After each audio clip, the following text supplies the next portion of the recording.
Hello friends, स्वागत है आप लोग को। आज हम लोग बिल्कुल शुरुआत से गुणनखंड करना सीखेंगे। तो देखिए, सबसे पहले हम लोग इसका गुणनखंड करना सीखेंगे। इसके बाद हम लोग इसका गुणनखंड करना सीखेंगे।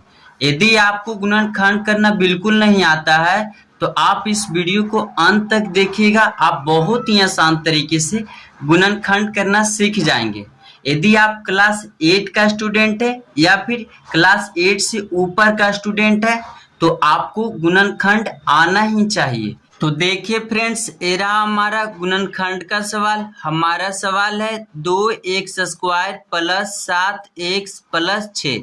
तो गुणनखंड करने से पहले हमें लास्ट में जो संख्या दिया होता है इसका x² के पहले जो संख्या होता है इससे गुना करना होता है। यही काम हमें गुणनखंड करने से पहले करना होता है। क्या करना होता है? जो लास्ट में जो संख्या दिया रहता है इसका गुना x² के पहले वाली संख्या से करना होता है। तो देखिए, x² की जो पहले जो संख्या है यहाँ पे 2 है, तो इस 2 को हमें इस 6 से गुना करना है। तो देखिए 2 छक 12 हो जाएगा। तो हमें इस 12 को हमें यहाँ पे लिख देंगे। अब उसके बाद हमें दो ऐसी संख्या खोजना है। ध्यान से सुनिएगा, दो ऐसी संख्या खोजना है जिसका गुना करने पे 12 आ जाए और जोड़ने पे 7 आ जाए। यदि लास्ट वाली संख्या के पहले प्लस है तो जो दो संख्या हम खोजेंगे उसको जोड़ने पे कितना आना चाहिए? 7 आना चाहिए। तो देखिए, हम लोग संख्या खोजेंगे तो गुना करने पे 12 आना चाहिए और जोड़ने पे 7 आना चाहिए। तो देखिए, खोजते हैं संख्या को हम। तो देखिए 12 को हम लोग क्या लिख सकते हैं? 6 गुना 2। तो देखिए दो संख्या मिल गया है जिसका गुना करने पे 12 आता है और इन्हीं दो संख्याओं को जोड़ने पर 7 आना चाहिए। तो देखिए जोड़ते हैं, तो 6 और 2 को जोड़ेंगे तो आता है 8। तो हम जो दो संख्या को खोज रहे हैं वह संख्या 6 और 2 नहीं है, तो हमें फिर से खोजना पड़ेगा। तो देखिए यहाँ पे देखिए 12 को हम लोग क्या और लिख सकते हैं? 12 को देखिए 4 गुना 3 भी लिख सकते हैं। तो देखिए दो संख्या फिर मिल गया हमें जिसका गुना करने पे 12 आता है और इन्हीं दो संख्याओं को जोड़ने पे हमें 7 लाना है। तो देखिए 4 और 3 को जोड़ेंगे तो 7 आ जाएगा। देखिए मैं आपको जोड़कर बताता हूँ। 4 प्लस 3, तो 4 और 3 को जोड़ेंगे तो 7 आ जाएगा। तो देखिए हमें 4 और 3 वह संख्या मिल गया है जिसका गुना करने पे 12 और जोड़ने पे 7 आता है। तो देखिए यहाँ पे क्या है? x है। तो हमें इस समीकरण से मतलब रखना है, जोड़ वाले समीकरण से। तो इसमें भी संख्या के बाद हमें x लगा देना है। तो देखिए यहाँ पे जाएगा 4x प्लस 3x, फिर यहाँ पे क्या हो जाएगा? 7x। अब यहाँ पे देखिए 7x है जो 4x प्लस 3x के बराबर है, यानी कि जो 7x है जो इतना कुल का क्या है? बराबर है। तो यहाँ पे हम 7x को हटाकर इतना हम पूरा लिख सकते हैं। तो चलिए हम लोग लिखते हैं। तो देखिए यहाँ पे 2x² प्लस 7x की जगह पे पूरा लिखेंगे 4x प्लस 3x, फिर प्लस में 6 है तो प्लस में 6 लिख देंगे। अब ये देखिए 7x को हम हटा दिए तो यहाँ पे टोटल 4 पद हो गया। अब हमें इन चारों पदों को विस्तार रूप से लिखना है। तो देखिए विस्तार रूप से कैसे लिखा जाता है इसके लिए हम कुछ बेसिक जानते हैं। तो देखिए, जब कोई संख्या रहेगा और इसके तुरंत बाद कोई ABCD वाला लेटर आ जाए, ABCD मतलब XYZ है, तो उसके बीच में कौन सा चिन्ह छिपा रहता है? तो देखिए हम समझते हैं। जैसे एग्जाम्पल से देखिए 4x, तो देखिए ये तो नंबर यानी कि संख्या है और इसके तुरंत बाद देखिए ABCD वाला लेटर x है, तो इसके बीच में कौन सा चिन्ह छिपा है? तो इसके बीच में गुना के चिन्ह छिपा है। तो 4x को हम लोग क्या लिख सकते हैं? 4 गुना x। अब देखिए एक और हम लोग समझते हैं। यदि लिखा रहेगा 4x² तो हम लोग इसे क्या लिखेंगे? देखिए यहाँ भी संख्या, यहाँ भी ABCD लेटर है, तो इसको क्या करेंगे? 4 गुना x²। और एक बात को हम लोग ध्यान से यहाँ पे समझेंगे, यदि x² रहे यानी कि x की घात 2 रहे तो हम लोग x को 2 बार गुना में लिखेंगे। अब यहाँ पे देखिए अगर x की घात 3 है तो x को हम लोग 3 बार गुना में लिखेंगे। तो देखिए इसी तरह से हमें इन सभी पदों को विस्तार रूप से लिखेंगे। तो चलिए देखिए लिखते हैं। तो देखिए पहला पद है 2x²। कितना 2x स्क्वायर, इसको क्या लिख सकते हैं 2 गुने x स्क्वायर। तो देखिए x स्क्वायर को हम लोग क्या लिख सकते हैं x गुना x। तभी देखिए इसका विस्तार रूप ये हो गया। अब देखिए अगला लिखते हैं, तो अगला देखिए प्लस में 4x है, तो 4x को हम लोग क्या लिख सकते हैं 4 गुना x। तो 4 को हम लोग यहाँ पे 2 गुना 2 भी तो लिख सकते हैं। तो देखिए 2 गुना 2 हम लोग लिख देंगे। देखिए जो यहाँ पे x के पहले जो शुरू वाला जो संख्या होता है इसे हम इस तरह से करते हैं। देखिए यहाँ पे, तो देखिए ये 2 बार में 2 से 4 2 बार में कटेगा, फिर देखिए कितना बार में 1 बार में कटेगा। अभी देखिए 4 को हम लोग क्या लिख सकते हैं 2 गुना 2। तो देखिए हम यहाँ पे लिख चुके हैं। अब देखिए हमें 3x को लिखना है, तो देखिए 3x को क्या लिख सकते हैं 3 गुना x। आप चाहें तो इसको भी इस तरह से कर सकते थे, लेकिन 3 है जो छोटी संख्या, अगर 3 को हम इस तरह से करेंगे तो एक ही बार में कट जाएगा, तो 3 ही बचेगा। तो 3 हम लोग डायरेक्ट लिख दिए यहाँ पे। अब हमें प्लस में 6 के करना है, तो 6 को इस तरह से करेंगे हम लोग।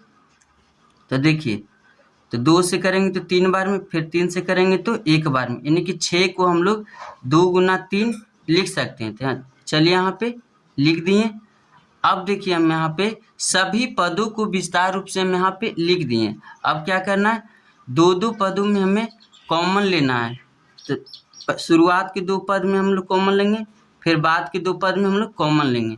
तो देखिए कॉमन क्या होता है, जो दोनों में शामिल है। तो देखिए दोनों में क्या शामिल है, तो देखिए यहाँ पे भी 2 है और यहाँ पे भी 2 है, और इसमें देखिए यहाँ पे भी x है और यहाँ पे भी x है। तो देखिए दोनों में जो 2x है जो कॉमन मिल रहा है, तो कॉमन होता है जो कोष्ठक के बाहर लिखा जाता है। अब देखिए जो बचा है इसको कोष्ठक में लिख देंगे, तो इसमें क्या बचा x प्लस यहाँ पे 2 बचा। तो ये देखिए दोनों में क्या हो गया कॉमन हो गया। अब देखिए हमको ये दोनों में कॉमन लेना है। तो देखिए यहाँ पे 3 है और यहाँ पे 3 है, तो देखिए प्लस का 3 है तो यहाँ पे प्लस लिख देंगे 3। अब देखिए जो बचा इसको ब्रैकेट में लिख देंगे। तो देखिए यहाँ से x बचा और यहाँ से 2 बचा। अब ये देखिए कॉमन लेने के बाद कोष्ठक में जो चीज़ होगा वही चीज़ यहाँ पे होगा, यानी कोष्ठक के अंदर वाला चीज़ सेम होगा। यदि सेम है तो आपका गुणनखंड सही है, नहीं तो आपका गुणनखंड कहीं ना कहीं गलत है। तो देखिए जो चीज़ सेम मिल रहा है उसको हम एक बार यहाँ पे लिख देंगे। इसके बाद देखिए ये बचा और ये बचा, तो इसको एक और ब्रैकेट में इसको लिख देंगे हम सब। तो देखिए यहाँ पे 2x प्लस 3 है। तो देखिए इस तरह से हम लोग गुणनखंड करते हैं। तो अब हम लोग दूसरा गुणनखंड करने जा रहे हैं, इसको मैं आप बहुत अच्छे से और समझेंगे। तो चलिए हम लोग करते हैं। तो देखिए यहाँ पे x square plus 6x plus 8 है, तो इसमें भी हमें क्या करना है, लास्ट में जो संख्या दिया है इसको x स्क्वायर की पहले वाली संख्या से गुना करना है। तो देखिए यहाँ पे कुछ नहीं होता, तो एक छुपा रहता है। तो देखिए हमें गुना करेंगे, 8 को 1 से गुना करेंगे तो क्या आ जाएगा 8 आ जाएगा। 8 आ गया। ये देखिए बहुत ही सिंपल है। तो देखिए 8 को फिर हमें 2 ऐसी संख्या खोजना है कि जिसका गुना करने पे क्या आ जाए 8 आ जाए और जोड़ने पे 6 आ जाए। तो हम लोग क्या करेंगे, 8 को क्या लिख सकते हैं 4 गुना 2। देखिए बहुत ही सिंपल से हो गया। अब देखिए हमें 2 संख्या में मिल गया जिसका गुना करने पे कितना आया 8 आया, और इसी को अगर हम जोड़ेंगे तो कितना आना चाहिए 6 आएगा। तो देखिए जोड़ते हैं, 4 प्लस 2 बराबर क्या हो जाएगा 6। तब हमें जोड़ वाले समीकरण से मतलब रखना है। तो देखिए यहाँ पे x है, तो इसमें भी संख्या के बाद जोड़ वाले समीकरण में लगा देंगे x लगा देंगे। तो देखिए लगाते हैं, x प्लस 2x बराबर 6x। अब हम लोग 6x के बराबर ई लिख सकते हैं, तो क्योंकि 4x और प्लस 2x को जोड़ेंगे तो ये 6x हो जाएगा। तो यहाँ पे 6x को हटाकर हम लोग इतना पूरा लिख सकते हैं। तो चलिए हम लोग लिखते हैं। तो देखिए यहाँ पे एक है जो माइंड में समझेंगे आप। तो देखिए यहाँ पे x स्क्वायर, फिर देखिए 6x को हटा कर पूरा लिखेंगे, यहाँ पे हो जाएगा 4x प्लस 2x, फिर देखिए प्लस में क्या है 8 है। अब हमें क्या करना है, फिर से जब इसको हटाएं तो देखिए यहाँ पे क्या आ गया 4 पद आ गया। ऐसे चारों पदों को हमें विस्तार रूप से लिखना है। तो विस्तार रूप से देखिए लिखते हैं हम लोग, एक्स स्क्वायर को हम लोग क्या लिख सकते हैं x गुना x। अभी देखिए 4 को हम लोग क्या लिख सकते हैं यहाँ पे, तो 4x को हम लोग लिख देंगे यहाँ पे। देखिए 4 को हम लोग लिख देंगे 2 गुना 2, फिर x है तो x। देखिए क्योंकि जो शुरू वाला जो संख्या होता है इसको इस तरह से लिखते हैं। देखिए यहाँ पे 4 को लिखे तो क्या आया 2 गुना 2, तो इसलिए हम यहाँ पे लिख दिए। अब क्या हमें यहाँ पे लिखना 2 गुना x को, 2x को क्या लिख सकते हैं 2 गुना x। अब हमें क्या करना है प्लस में 8 को करना है, तो 8 को देखिए करते हैं हम सब। तो देखिए 2 से 4 बार में, फिर 2 से 4 2 बार में कटेगा, फिर 2 से 2 1 बार में, यानी कि इस 8 को 2 गुना 2 गुना 2 3 बार लिख सकते हैं। तो 1 2 3। अब हमें क्या करना है शुरू के 2 पद में और लास्ट के 2 पद में क्या करना है कॉमन लेना है। तो देखिए इसमें x है, इसमें भी x है, बाकी इसमें और कुछ नहीं मिल रहा है। जो कॉमन है उसको कोष्ठक के बाहर कर देंगे, बाकी जो बचा कोष्ठक के अंदर। तो यहाँ पे देखिए क्या है x है, यहाँ पे क्या बचा 2 गुना 2, यानी कि इसको हम क्या कर सकते हैं 4 लिख सकते हैं। अभी देखिए इसमें कॉमन लेते हैं हम सब, तो देखिए इसमें 2 है, इसमें 2 है, अब इसके अलावा कुछ भी नहीं है। तो यहाँ देखिए प्लस में हम लोग 2 लिख देंगे।